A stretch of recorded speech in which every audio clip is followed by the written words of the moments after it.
Once you've understood all the basic rules of chess, the next step is to learn chess notation.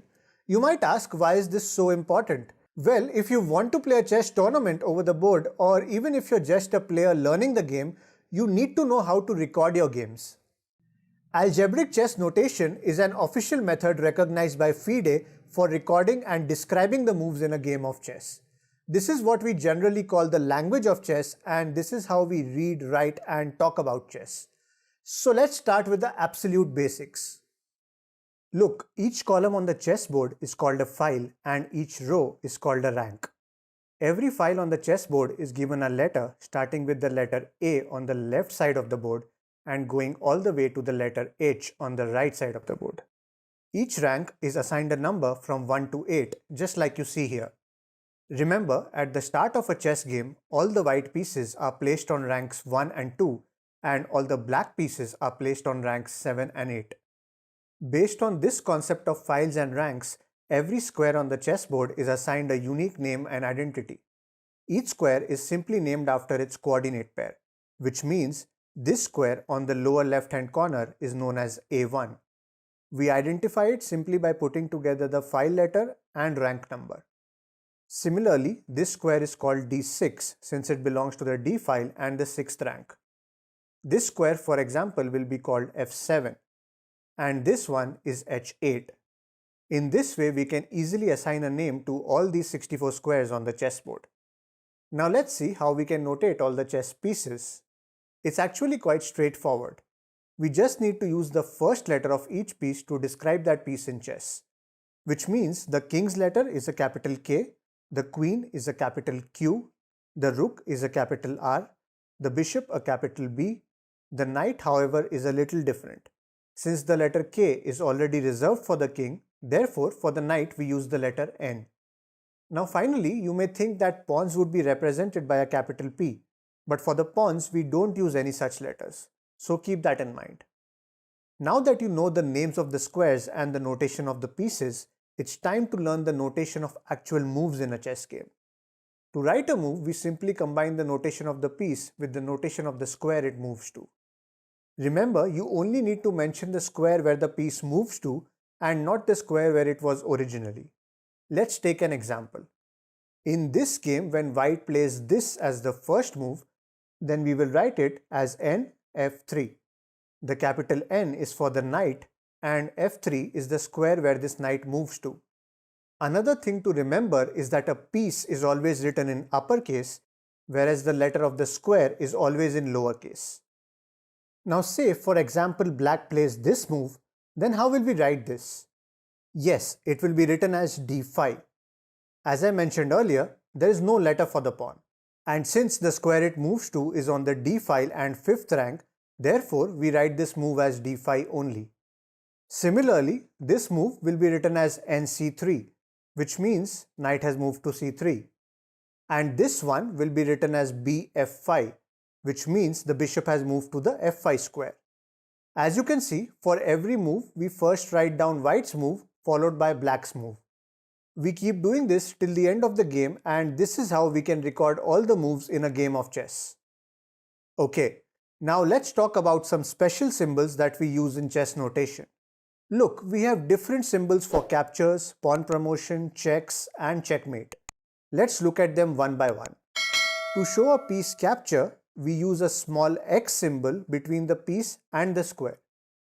For example, in this position, if white takes this knight on C6 with his bishop, then we notate it as a capital B for the bishop, followed by a small x for the capture, and finally C6 for the destination square where this bishop moves to.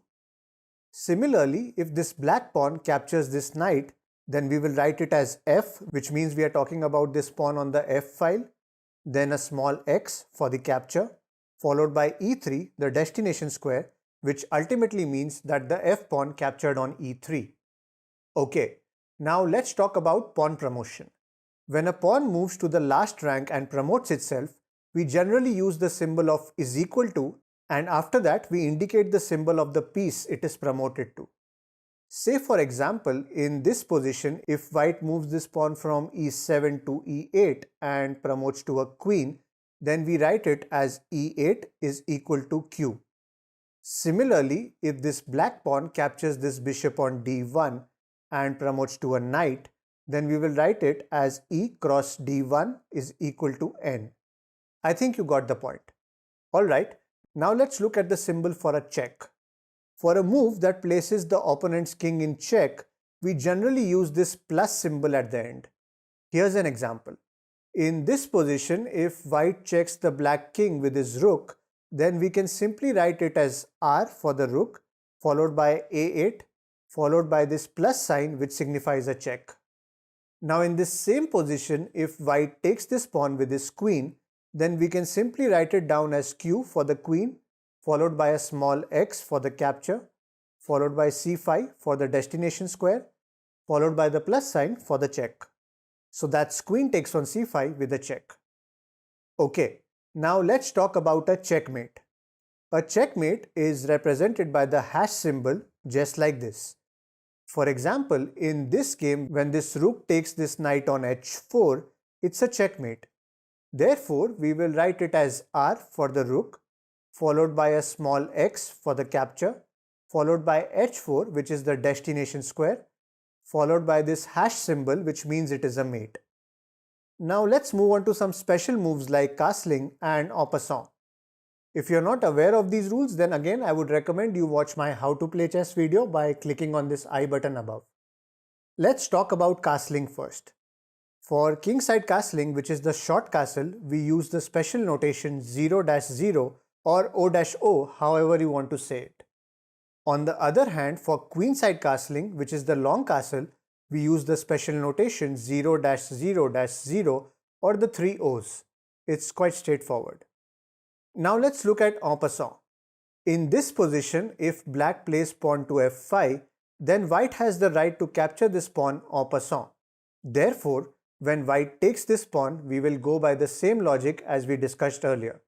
We begin with the letter G, where this pawn was earlier, followed by a small x for the capture, followed by f6 and not f5 because f6 is the destination square for this white pawn. It's nothing different, just that you need to be careful about the destination square. Alright, now let's look at some unique positions where two or more identical pieces can move to the same square. Let's understand this with the help of an example.